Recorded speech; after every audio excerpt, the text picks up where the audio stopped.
رزق حلال دے مجھے اے میرے کبریا،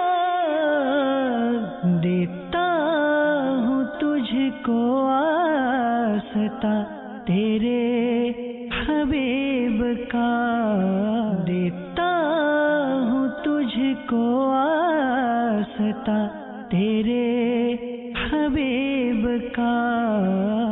الحمدللہ رب العالمین والصلاة والسلام علی سید المرسلین، اما بعد فاعوذ باللہ من الشیطان الرجیم، بسم اللہ الرحمن الرحیم۔ الصلاة والسلام علیک یا رسول اللہ، الصلاة والسلام علیک یا حبیب اللہ، الصلاة والسلام علیک یا نبی اللہ وعلی آلک واصحابک یا نور اللہ۔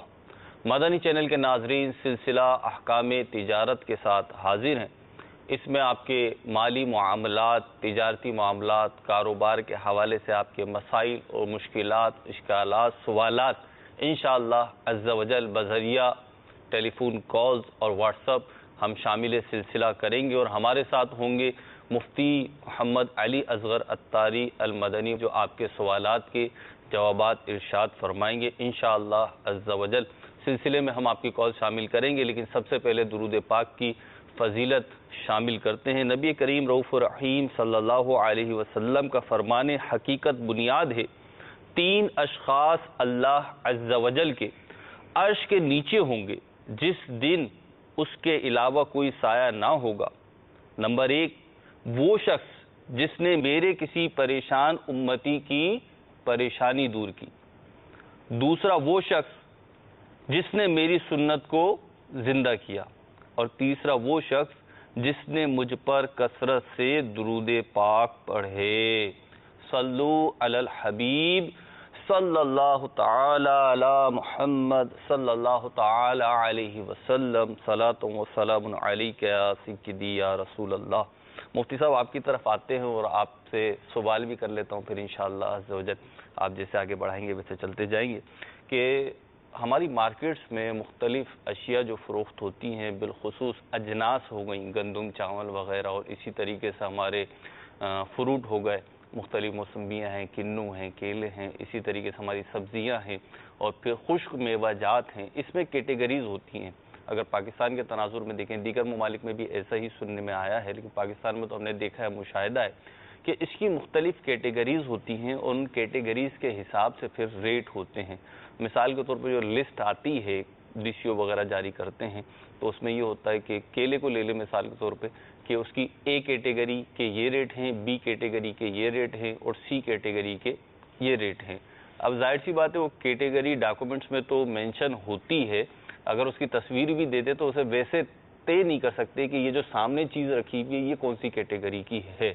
تو اب جب دکانداروں کے پاس جاتے ہیں تو کسٹمر کا دعویٰ یہ ہوتا ہے، کہنا یہ ہوتا ہے کہ یہ جو مال ہے یہ بی یا سی کیٹیگری کا ہے، اور تم اس کے اے کیٹیگری کے ریٹ لے رہے ہو۔ اگر واقعی میں کوئی دکاندار ایسا کرتا ہے کہ بی یا سی کیٹیگری کی چیز دے کر اے کیٹیگری کی اس سے قیمت وصول کرتا ہے، تو اس بارے میں بھی شرعی رہنمائی ارشاد فرمائی۔ الحمدللہ رب العالمین، والصلاة والسلام علی سید الانبیاء والمرسلین، اما بعد فاعوذ باللہ من الشیطان الرجیم، بسم اللہ الرحمن الرحیم۔ اولاً تو یہ ہے کہ دکاندار کسی مال کا مالک ہوتا ہے، جی، اور وہ سستا اور مہنگا بیچ سکتا ہے، یہ ایک جداگانہ بحث ہے۔ لیکن آپ کا سوال یہ ہے کہ وہ جس مال کو بیچ رہا ہے جی، اس کا وصف وہ بیان کر رہا ہے جو اس وصف کا حامل نہیں ہے۔ معاملہ یہ ہے کہ ایک آپ کا سوال یہ بھی تھا کہ پتہ کیسے چلے، تو فروٹ میں تو پتہ چل جاتا ہے، یعنی بالکل فریش آئٹم ہوتا ہے، اور بعض فروٹ کے اندر چھوٹے بڑے سے کیٹیگری بنتی ہے، اور بعض سے جو ہے وہ بالکل تازے سے اور کم تازے سے کیٹیگری بنتی ہے. تو اس کا تعلق تو عرف کے اوپر ہے. اب دکاندار پر یہ لازم ہے کہ جس کیٹیگری کا وہ مال ہے وہی بتائے.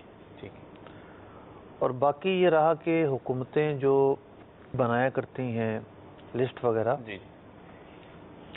تو صحیح بات تو یہ ہے کہ بہت سارے ٹھیلے والوں کو بھی نہیں پتا ہوگا کہ ان کیٹیگری کی جو تقسیم ہے یہ کن بنیادوں پر کی جاتی ہے.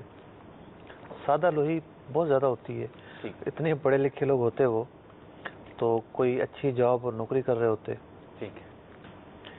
یہ مشقت والا جو کام انہوں نے اختیار کیا ہے ان کی سادہ لوہی ہے. تو کہنے کا مطلب یہ ہے، اس بات کو تو بیان کیا جائے گا کہ عرف عام میں، یعنی گاہک اور دکاندار دونوں کے زبانوں میں، جس کو بی کیٹیگری کہا جاتا ہے اس کو بی کیٹیگری کہا جائے، جس کو اے کہا جاتا ہے اس کو اے کہا جائے.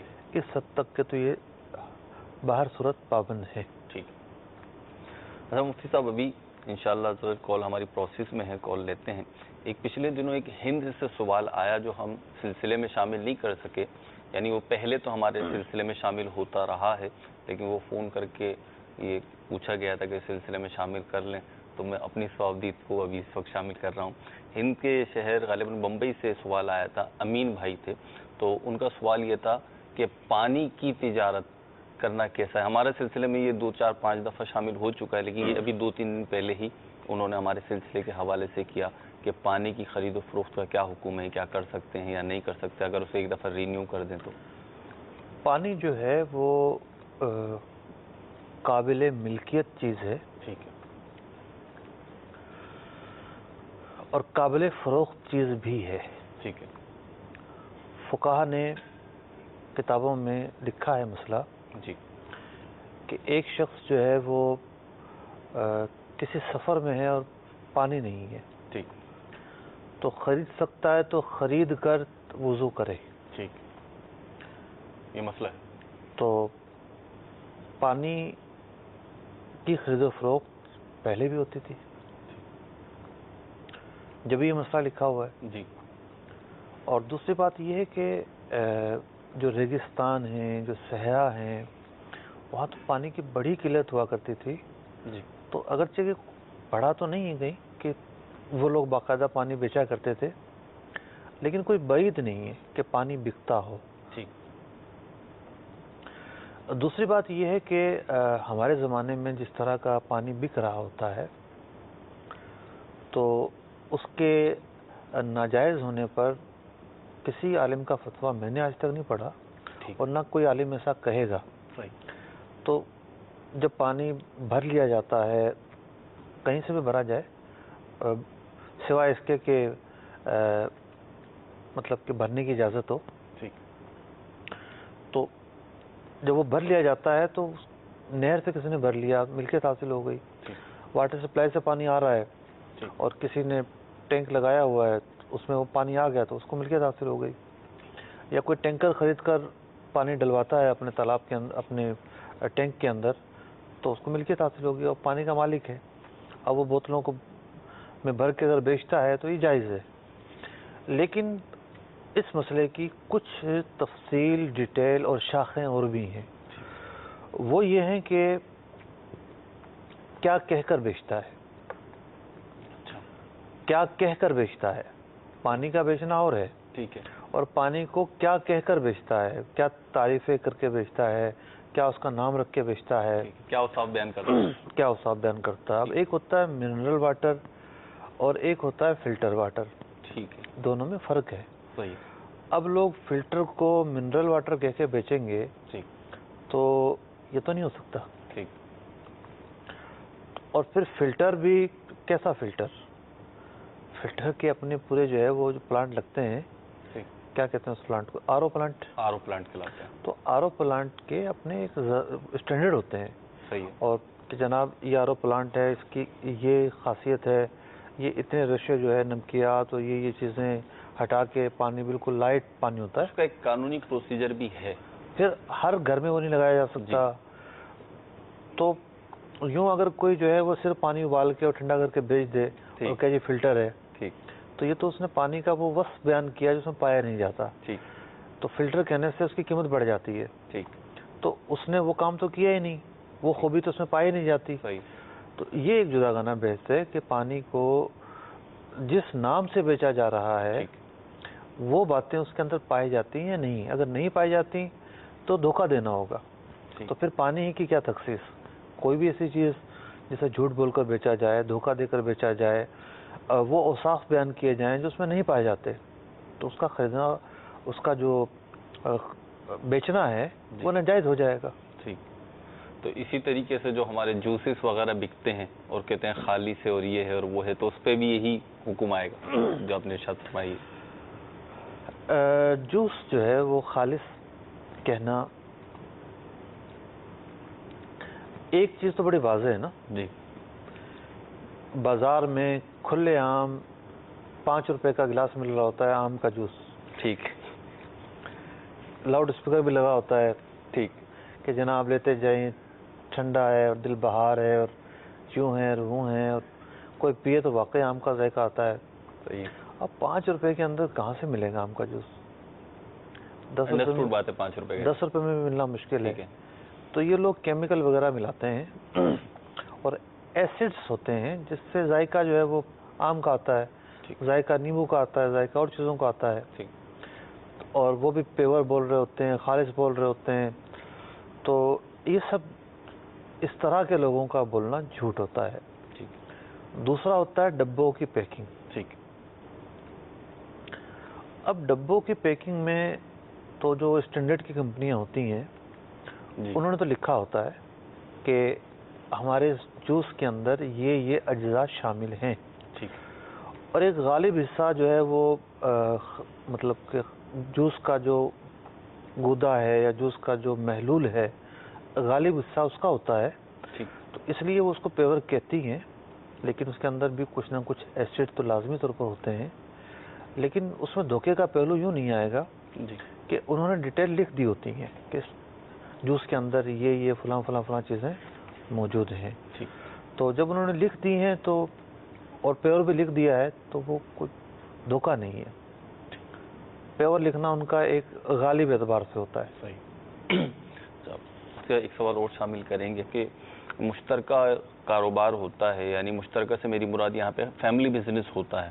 اب والد صاحب ہیں یا بھائی مل کے وہ کاروبار کر رہے ہیں, لیکن ایک وقت آتا ہے کہ وہ اختلافات کی وجہ سے یا وہ ایک کوئی بھائی سیپریٹ ہونا چاہتا ہے اس کاروبار میں سے. اب وہ جب جدا ہونا چاہتا ہے تو معاملہ یہ ہوتا ہے کہ ایک چلتے ہوئے کاروبار میں سے وہ اندازاً بول دیتے ہیں کہ تم اتنی رقم لے لو. تو اب وہ اتنی رقم لینے پہ وہ راضی بھی ہو جائے یا نہیں ہو, تو اب یہ سیپریٹ جب ہوگا تو اس کا تعین کیسے ہوگا کہ اس کا کتنا ریشو بنتا ہے اور کتنا نہیں بنتا, یا کیا ترکیب ہوگی اس کی؟ کاروبار کو سیپریٹ کرنا ایک تھکا دینے والا کام ہے. جی. اور جس طریقے سے ایک فزیکلی ایک عام طور پر لوگ جو ہے وہ ہر چیز کو لے کر گفت و شنید کر رہے ہوتے ہیں, جی, بھئی دنیاوی طور پر بھی کوئی نہ کوئی ضابطہ تو انہیں اختیار کرنا پڑتا ہے نا. ٹھیک ہے. یعنی لے دے کے وہ گفتگو کریں گے, سمجھوتا کریں گے, کسی نہ کسی پوائنٹ پر آ کر, نقطے پہ آ کر اینڈ تو ہوگا. جی. لیکن سوال یہ ہے کہ اس حوالے سے دین متین کی تعلیمات کیا کہتی ہیں. مثال کے طور پر 3 افراد پارٹنر ہیں. ٹھیک. برابر کے پارٹنر ہیں. صحیح. 33% کے پارٹنر ہیں. ٹھیک. جب برابر کے پارٹنر ہیں تو ساری ہی چیزوں پہ سب کا حق ہے. ٹھیک ہے. یعنی کسی بھی کمپنی کے اندر 4 سے 5 چیزیں ہوتی ہیں. ٹھیک. ایک تو ہوتا ہے اثاثہ جات. صحیح. جس کو انگریزی میں کہتے ہیں فکسڈ ایسڈ. ٹھیک ہے. یا فکس ایسڈ. ٹھیک. تو جو اثاثہ جات ہے, فکس یا منجمد ایسڈ ہے, جی, وہ کمپنی کی ملکیت ہوتی ہے. ٹھیک ہے.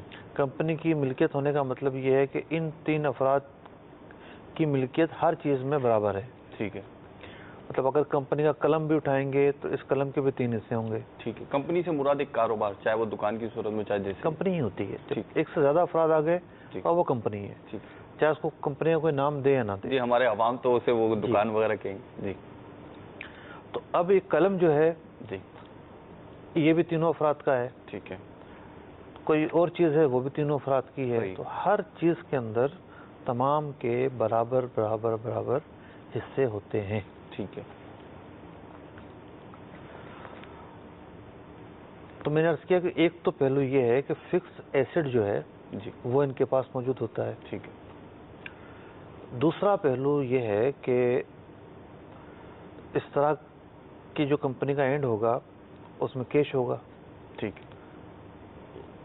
مال 2 نمبر چیز ہو گئی. ٹھیک. تیسری نمبر چیز یہ ہے کہ بہت سارا پیسہ لوگوں سے لینا ہوگا. ٹھیک ہے. 4 نمبر چیز یہ ہے کہ بہت سارا پیسہ لوگوں کو دینا ہوگا. ٹھیک ہے. کچھ چیزیں وہ ہوں گی جو پروڈکٹ، مثال کے طور پر کوئی کمپنی جو ہے وہ دھاگا بنا کر بیچتی ہے تو دھاگا ممکن ہے پڑا ہوا ہو. ٹھیک ہے. لیکن وہ فکس ایسڈ میں آ جائے گا. ٹھیک ہے. تو اب یہاں پر کیش کا تقسیم کرنا تو بہت آسان ہے. ٹھیک ہے. کہ جتنا دینا ہے جتنا لینا ہے اس کو مائنس پلس کرنے کے بعد کیا ریشو بن رہا ہے، مطلب بچ کیا رہا ہے، صحیح. اس کو وہ تقسیم کر لیں گے. ٹھیک ہے. رہ گیا سامان، تو سامان کے حوالے سے ان کے پاس 2 آپشن ہیں. جو چیزیں برابر تقسیم ہو سکتی ہیں انہیں برابر تقسیم کر لیں. ٹھیک. یعنی 3 پین ہیں تو ایک پین دے دیں. ایک لے لیں. ٹھیک. لیکن اگر 2 ہیں جو برابر تقسیم نہیں ہو سکتی تو اب 2 مزید ان کے پاس آپشن ہے، یا تو کوئی ایک لے لے سب، بقیہ کو پیسے دے دے. ٹھیک ہے. یا یہ ہے کہ مطلب 2 ایک نے لے لیے، ایک نے لے لیا، ٹھیک. لیکن اس کو کم ملا ہے تو سامنے والا اس کو کچھ پیسے دے دے. ٹھیک. تو یوں اس کے اندر کمپرومائز، مصالحت، اس طریقے سے کام لیتے ہوئے اس کی تقسیم کاری ہوگی. ٹھیک. تو یہ تقسیم کرنے کا طریقہ ہے. اس سے بعض چیزیں اتفاقی طور پہ، حادثاتی طور پہ ہوتی ہیں کہ ہمارا سلسلہ کیونکہ کاروبار، تجارت اور مالی معاملات کو زیادہ فوکس کرتا ہے، تو ایک چیز آپ نے تو زیادہ محسوس کی ہوگی، میں نے بھی محسوس کی، کہ مالی اعتبار سے، کاروباری اعتبار سے ایک بے آسودگی ہے، ایک بے چینی ہے، اضطراب ہے، اور کوئی بھی جو ہے مطلب مطمئن نہیں ہے. ایسا لگتا ہے کہ ہر ایک ہی پریشان ہے. یعنی اس باب میں تو یہ کہنا کہ ہر دوسرا شخص پریشان ہے شاید غلط ہو. لوگوں سے جو گفتگو ہوتی ہے، آپ کی بھی ہوتی ہوگی، دیگر افراد کی بھی ہوتی ہوگی، تو ایسا لگتا ہے کہ ہر شخص پریشان ہے. بے روزگاری بھی اپنی جگہ ہے، کاروبار میں تنزلی بھی اپنی جگہ ہے، لیکن اسلامی تعلیمات کی روح سے اگر ہم یہ پوچھیں کہ بے روزگاری کے اسباب یا کاروبار میں تنزلی کے اسباب کیا ہیں، یا اس کے برعکس کر لیں کہ کس طریقے سے ہم ایک بہتر ملازمت حاصل کر سکتے ہیں، یا کس طریقے سے ہم اپنے روزگار کو آگے بڑھا سکتے ہیں، ایک مطلب کیا کہنا چاہیے، خود کفیل ہو سکتے ہیں، تو اس حوالے سے ایک چیدہ اگر کوئی پوائنٹس ہوں اسلامی تعلیمات کے حوالے سے، کیونکہ آج جہاں مطلب آپ ہی لوگوں سے ہم نے سیکھا ہے کہ جہاں دیگر معاملات میں تنزلی کی سبب شریعت کو چھوڑ دینا ہے، تو وہاں اس باب میں بھی، تو اس حوالے سے اگر کچھ رہنمائی مل جائے. دیکھیں، تجارت جو ہے نا، تجارت ایک اتنا عظیم کام ہے جی کہ نبی اکرم علیہ الصلوۃ والسلام نے خود ملک شام کا سفر فرمایا جی تجارت کے لیے. جی. دین اسلام یہ چاہتا ہے کہ آپ کسی کے سامنے ہاتھ نہ پھیلائیں. ٹھیک. آپ اپنی ضروریات کو خود کما کر پورا کریں. ٹھیک. کسی پر بوجھ نہ بنے. ٹھیک. اور اس بات میں کوئی شک و شبہ نہیں ہے کہ جتنی بھی اسلامی ریاستیں ہیں ان اسلامی ریاستوں کی حفاظت ضروری ہے. اب اسلامی ریاستوں کی جو حفاظت ہے وہ ایک تو ہوتی ہے مطلب جنگی سامان سے. ٹھیک ہے. اور دوسری حفاظت ہوتی ہے ان کی معیشت کے مضبوط ہونے سے. ٹھیک ہے. تو جتنی معیشت جس ملک کی زیادہ مضبوط ہوگی اتنی ہی اس ملک کی رعایا کو فائدہ پہنچے گا. ٹھیک. اور اس ملک کی جو ساکھ ہے وہ بھی بہتر ہوگی. صحیح. تو یوں تجارت کو آپ ملکی سطح پر دیکھیں، قومی سطح پر دیکھیں یا انفرادی سطح پر دیکھیں، جی اس کی اہمیت سے تو کوئی انکار نہیں کیا جا سکتا نا. ٹھیک ہے. اب بات یہ ہے کہ ہمارے ملک کے اندر بے روزگاری کیوں ہے؟ جی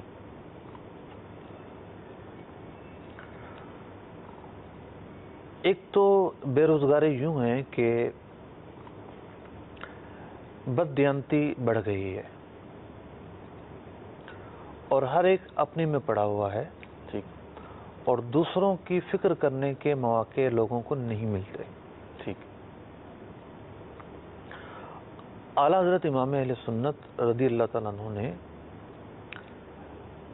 کوئی 100 سال پہلے جی تدبیر فلاح رسالہ تصنیف فرمایا، جی اور اس میں معاشی طور پر مسلمان کس طرح اپنے پاؤں پر کھڑے ہوں جی اس بات کی ترغیب ارشاد فرمائی۔ ٹھیک جھنجھوڑا آپ نے قوم کو ٹھیک ہے کہ تم لوگ زیادہ نفع لے کر چیزیں بیچتے ہو، ٹھیک اور وہاں رہنے والے جو غیر مسلم ہیں وہ کم نفع لے کر چیزیں بیچتے ہیں، ٹھیک نتیجتاً ان کا مال زیادہ بکتا ہے اور آپ کا کم بکتا ہے۔ صحیح کم نفع پر کام کیا جائے، یہ آپ نے اصول بیان کیا۔ ٹھیک ہے پھر آپ نے ایک اصول یہ بیان فرمایا کہ جو سیٹ لوگ ہیں، مالدار لوگ ہیں، ٹھیک وہ لوگوں کو قرضہ دیں، مطلب قرضہ تو آج بھی دے رہے ہیں۔ مالی مدد نہیں، ٹھیک ان کو قرضہ دیں، ٹھیک وہ اس سے اپنے کاروبار شروع کریں، کام شروع کریں۔ ٹھیک جہاں بھی بے روزگاری ہے ٹھیک وہاں بے روزگاری ہونے کے جو اسباب مطلب میں پہنچ پایا ہوں، جی ایک تو دیہی علاقے ہیں جہاں کوئی انڈسٹری نہیں ہے۔ ٹھیک ایک نوجوان پڑھتا ہے اور وہ انتظار کرتا ہے کہ جی مجھے کوئی سرکاری نوکری مل جائے۔ ٹھیک ہے اگر 1000 نوجوان تعلیم سے فارغ ہوتے ہیں تو بمشکل 1000 میں سے 2 کو ملتی ہوگی۔ ٹھیک اچھا، وہاں پرائیویٹ سیکٹر نام کی چیز نہیں ہے، صحیح اور چھوٹے شہروں کے اندر ٹھیک پرائیویٹ سیکٹر نام کی چیز نہیں ہے، اور کارخانے نہیں ہیں، بھٹیاں نہیں ہیں، ٹیکنیکل جو مواقع چیزیں ہیں نہیں وہ ہے نہیں ہیں۔ تو اب کیا ہے کہ وہ نوجوان فارغ ہیں، اب وہ ماں باپ پر کا سہارا نہیں بن سکیں گے، ٹھیک اب وہ رزق کی تلاش میں ہیں، ممکن ہے وہ غلط ہاتھوں میں چڑھ جائیں، بے روی کا شکار ہو جائیں۔ اب ہونا یہ چاہیے کہ ایسے علاقوں میں لوگوں کو سوچنا چاہیے، صرف اپنے متعلق سوچنا یہ کافی نہیں ہوتا، بلکہ حدیث پاک میں فرمایا گیا کہ دین خیر خواہی کا نام ہے۔ ٹھیک تو جب پوچھا گیا کہ مطلب کہ اگر پورا دین اس ایک جملے میں آ گیا ہے تو یا رسول اللہ صلی اللہ علیہ وسلم یہ ارشاد فرمائیں کہ اللہ تبارک و تعالیٰ کے ساتھ خیر خواہی کا کیا مفہوم ہوگا۔ ٹھیک تو پھر آپ علیہ السلام نے اس کی پوری تفصیل بیان فرمائی۔ ٹھیک تو خلاصہ یہ ہے کہ اللہ تبارک و تعالیٰ کے حقوق ادا کرنا، یہ وہاں جو ہے نا وہ خیر خواہی ہے۔ ٹھیک سرکار علیہ السلام کے حقوق ادا کرنا، یہ یہاں خیر خواہی ہے۔ ٹھیک اور ایک بیان فرمایا عامت المسلمین، جو عام مسلمان ہیں ان کے متعلق خیر خواہی کا پہلو۔ ٹھیک بلکہ بعض روایتوں میں یہاں تک ارشاد ہوا کہ کسی کو ہنر سکھانا ٹھیک یہ بھی صدقہ ہے، ہنرمند بنا دو۔ ہنرمند بنانا یہ بھی ٹھیک صدقہ ہے۔ ٹھیک تو اب بات یہ ہے کہ بہتری کی یہی صورت ہو سکتی ہے، بعض رقشوں پہ لکھا ہوتا ہے کہ مچھلی دینے سے بہتر ہے مچھلی پکڑنا سکھا دو۔ جی بڑا اچھا جملہ ہے جی کہ وہاں چھوٹی چھوٹی ایسی انڈسٹریاں لگائی جائیں ٹھیک کہ جس سے لوگ جو ہے وہ اپنے پاؤں پر کھڑے ہوں، روزگار حاصل کریں، 150 روپے کمائیں، مطلب چلو 200-300 روپے کما لیں۔ ٹھیک وہاں تو بہت بری حالت ہوتی ہے۔ ٹھیک اب آپ دیکھیں نا، دوسرے شہروں سے مزدور آ کر 5-7 ہزار میں بڑے شہروں میں کام کرتا ہے نا، بالکل وہ 5-7 ہزار میں اس کا 2-3 ہزار تو ویسے خرچے میں نکل جاتا ہوگا۔ ٹھیک وہ اورنگی سے کورنگی جا رہا ہوتا ہے بسوں میں بیٹھ کر، جی جی اس 5-7 ہزار کے لیے، پھر کہیں رہائش کے لیے وہ کرایہ بھی صرف کرتا ہوگا، اس کو کتنے بچتے ہوں گے؟ 4-5 ہزار روپے بچتے ہوں گے۔ تو اگر کوئی ایسا سلسلہ ہو کہ وہاں لوگ ہنرمندی کا کام شروع کریں اور ان کے لیے روزگار کے مواقع ملیں، پھر وہ کام کس طرح شروع ہو، جس چیز کو وہ بنائیں گے. اب ایک صاحب ملے، کہنے لگے کہ جی ہم جیلوں میں ہمارا کام ہے اور وہاں جو پروڈکٹ بنتی ہے وہ ہم بنواتے ہیں. ٹھیک ہے. بند دیوار کے اندر ایک پروڈکٹ بن رہی ہے، وہ کامیاب کیوں ہوئی کہ باہر اس کی سپلائی ہے. ٹھیک ہے. باہر آ کر وہ بکتی ہے. ٹھیک ہے. اگر چیز بن جائے اور باہر آ کر نہ بکے، فائدہ ہی نہیں ہوگا. صحیح. پھر اگلا مرحلہ شروع اس بات پر ہوتا ہے کہ وہاں کے سمجھدار لوگ اس چیز جو پروڈکٹ بنی ہے بڑی مارکیٹوں تک پہنچائیں. ٹھیک. تو یوں کچھ کو سرمایہ لگانا پڑے گا، کچھ کو خود محنت کرنی پڑے گی، کچھ کو سپلائی کرنی پڑے گی. تو یہ ایک اجتماعی کام ہے. ٹھیک. اور اجتماعی کام کا مطلب یہ نہیں کہ شہر پورا مل کر کرے، ٹھیک، بلکہ اگر 12-15 افراد بھی انوالو ہوں اس میں، ٹھیک، تو بہت سارے لوگوں کو، سینکڑوں لوگوں کو روزگار مل سکتا ہے اور بغیر سوال کیے مل سکتا ہے. ٹھیک، بغیر دھکے کھائے مل سکتا ہے. ٹھیک. تو ایک تو ذہن نہیں ہے. اچھا، کچھ لوگوں کا یہ ذہن نہیں ہے کہ نہیں جی میں تو فلاں کا بیٹا ہوں، میں فلاں قوم سے ہوں، میں یہ کام کروں گا. کام چھوٹا ہے. یہ جو سوچ ہے نا، یہ سوچ بھی ظاہر بات ہے اس میں تکبر کا پہلو تو ہے. اس کا مجھے تو ایسا لگتا ہے جیسے جتنا میرا مشاہدہ ہے کہ یہ سوچ جو ہے نا ترقی میں شاید بہت بڑا پتھر یہی سوچ ہے. بہت بڑی رکاوٹ ہے یہ، جی. بہت بڑی رکاوٹ ہے. مطلب بڑے شہروں میں بھی یہ ہوتا ہے کہ لوگوں کو ایسے کام مل رہے ہوتے ہیں کہ جو محنت مزدوری کے کام ہوتے ہیں، اور کچھ اچھے کام بھی ہوتے ہیں. نہیں جی ہم نہیں کریں گے یہ کام. تو پھر کیسے دور ہوگی بے روزگاری؟ اگر آپ یہ کہتے ہیں بے روزگاری کا حل بتائیں تو حل تو موجود ہے. ٹھیک. لیکن حل پر عمل کرنے والے طریقے اور ان کے ساتھ ان طریقوں کو اپنانے والے ہونے چاہیے. ٹھیک. دوسری چیز کیا ہے کہ میں نے عرض کیا کہ دیانت نہیں ہے. ٹھیک. دیانت نہ ہونے سے مراد کیا ہے کہ ہر ایک بڑی مچھلی چھوٹی مچھلیوں کو نگلنا چاہتی ہے. جی. مطلب کسی کو لائن نہیں دینا پسند کرتے لوگ. تو ایک تو لائن یہ ہے نا کہ ٹھیک ہے یہ آپ کی ہی مارکیٹ میں آ کر کام کرے گا. ٹھیک. آپ یہاں بیٹھے ہو، آپ کا رشتہ دار ملتان میں بیٹھا ہوا ہے، ٹھیک. آپ اچھا کام کرتے ہیں تو اس کو بھی بتا دیں تھوڑا سا. ٹھیک. وہ اس لائن میں آ جائے، وہ کمانا شروع کر یہ دے. تو کاروباری سیکریٹ ہوتا ہے نا. اب یہ کیسے؟ مطلب سارے سیکریٹ ٹھیک ہے بتانا ضروری نہیں ہے، لیکن خیر خواہی ہے یہ. مطلب دوسرے کے ساتھ احسان کرنا، دوسرے کے ساتھ دوسرے کو نفع پہنچانا، یہ بھی نیکی ہے. تو اس طرح بہت سارے وہ امور ہیں جن کو ہم ساتھ لے کر چلیں تو اپنے معاشرے کے اندر بہتری پیدا کر سکتے ہیں. ٹھیک. تو مجھ سے سمرائز تو میں جو نکال سکا یہ ہے کہ ایک تو ایک دوسرے کا ساتھ دیں اور جو کام کر امام اہل سنت رضی اللہ تعالیٰ عنہ نے جو اصول و ضوابط بیان فرمائے نا، ان میں سے ایک یہ ہے کہ سرمایہ دار لوگ غریب لوگوں کو قرض دیں. ٹھیک. قرض حسنہ. قرض حسنہ دیں، واپس لیں پھر. ٹھیک ہے. اور تاکہ وہ لوگ چھوٹا موٹا کوئی کام شروع کریں. اب دیکھیں ایک مرتبہ ایک صاحب تھے، انہوں نے اپنا قصہ بیان کرنا شروع کیا. ٹھیک. کہ میں موٹر سائیکل کی ایک دکان پہ کام کرتا تھا. صحیح. تو ایک صاحب تھے، وہ آتے تھے ٹھیک.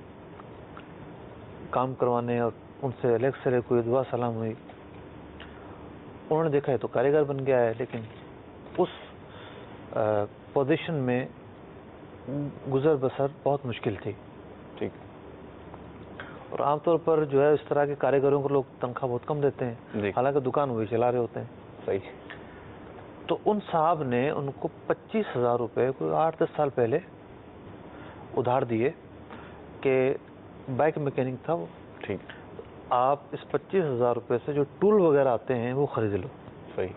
تو اس نے ٹول وغیرہ لیے اور کچھ شاید دکان کے بیانے میں جمع کروائے اور دکان کھول لی. دکان چلتی رہی، آہستہ آہستہ آہستہ وہ پیسے اتار دیے.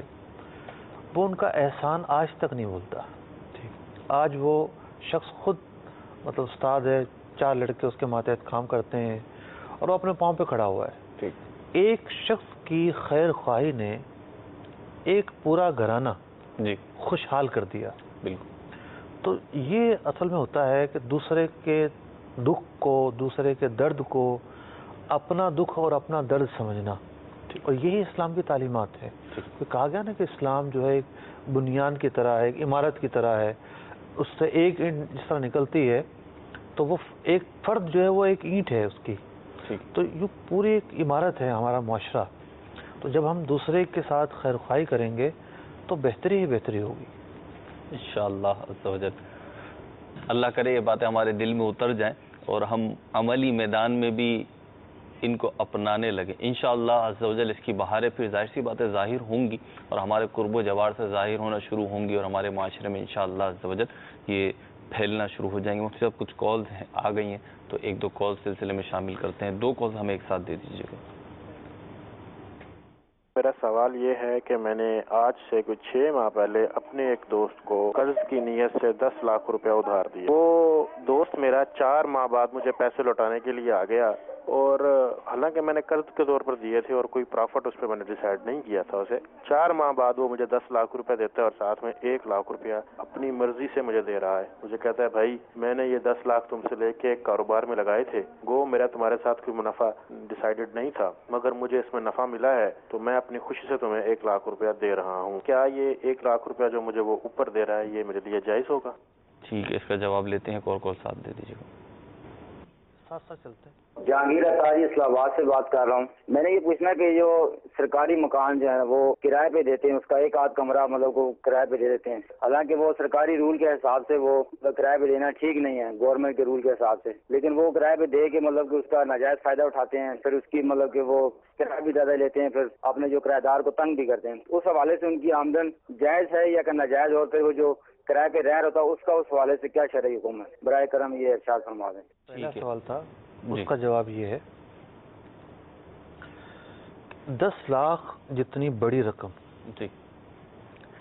کسی کو دینا اور اس نیت کے ساتھ کہ مجھے کچھ بھی فائدہ نہیں پہنچے گا، مادی فائدہ کوئی نہیں ہوگا، کوئی مالی فائدہ نہیں ہوگا، کوئی مالی فائدہ میں نہیں اٹھاؤں گا، یہ فی زمانہ ہے بڑا مشکل.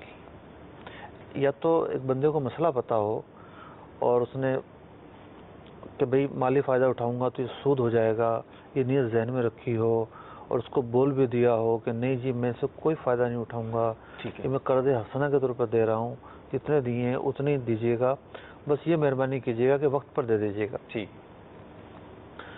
تو اتنی کال قرار سراہتے ہو اور وہ آ جائے کہ جی نہیں بس میں نے آپ کو دینا ہی دینا ہے، تو بہت نازک معاملہ ہے. 1 لاکھ روپیہ کم چیز نہیں ہے. وہ 1 لاکھ روپیہ دے رہا ہے تو اس کو لٹاتے وقت جو دل کی کیفیات ہے نا وہ ایسی نارمل نہیں ہوتی کہ جس میں انسان فیصلہ کر سکے.